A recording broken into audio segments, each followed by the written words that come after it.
रात्रंदिवस आपल्या डोक्यामध्ये विचार पाहिजे की मला हे करायचे, मला इथे पोहोचायचे, मला इथे पोहोचायचे. तो गोल जो आहे, जे ध्येय जे तुमचं आहे त्याच्यावर तुमचं लक्ष पाहिजे. आणि एक महत्वाची गोष्ट म्हणजे हे जे ध्येय आहे, हा जो गोल आहे, हा गोल दुसऱ्यांसाठी नको, हा गोल आपल्यासाठी पाहिजे. जर आपला गोल आपल्यासाठी नसेल तर एक लक्षात ठेवायचं, तुम्ही आयुष्यभर दुसऱ्यांच्या गोलसाठी मेहनत करत राहाल. गोल हा स्वतःसाठी पाहिजे, दुसऱ्यासाठी नाही. ध्येय निश्चित करणं किती गरजेचं आहे. तुकाराम महाराज सुद्धा म्हटलं काय, निश्चयाचे बळ तुका म्हणे हेची फळ. निश्चय करा तुम्ही की मला हे करायचंय, मला हे व्हायचंय, मला माझ्या आयुष्यामध्ये हे पाहिजे.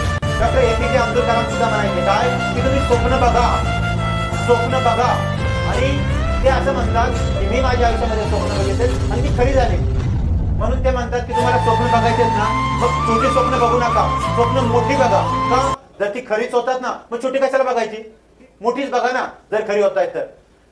NDTV एकदा काय केलं होतं, जगातले जे टॉप 10 इंडस्ट्रियलिस्ट उद्योगपती, जगातले सगळ्यात मोठे, NDTV त्या 10 जणांना एकत्र आणलं होतं आणि त्यांची मुलाखत घेतली. तर त्या मुलाखतीमध्ये त्या सगळ्यांनी मिळून एकच सांगितलं. काय सांगितलं माहितीये, आम्ही अजून थोडा मोठा विचार करायला पाहिजे होता. म्हणजे काय, जेवढा जेवढा त्यांनी विचार केला होता ते त्यांना सगळं. बिल गेट्स लहान असताना काय करायचे, ध्येय कोणतं होतं, सामान्य कुटुंबातला मुलगा.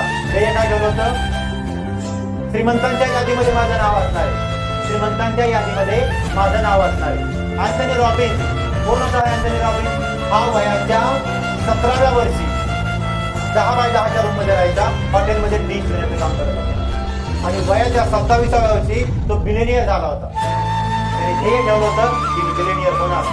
म्हणून सगळ्यात महत्वाची गोष्ट काय तर आपण गोल ठेवला पाहिजे.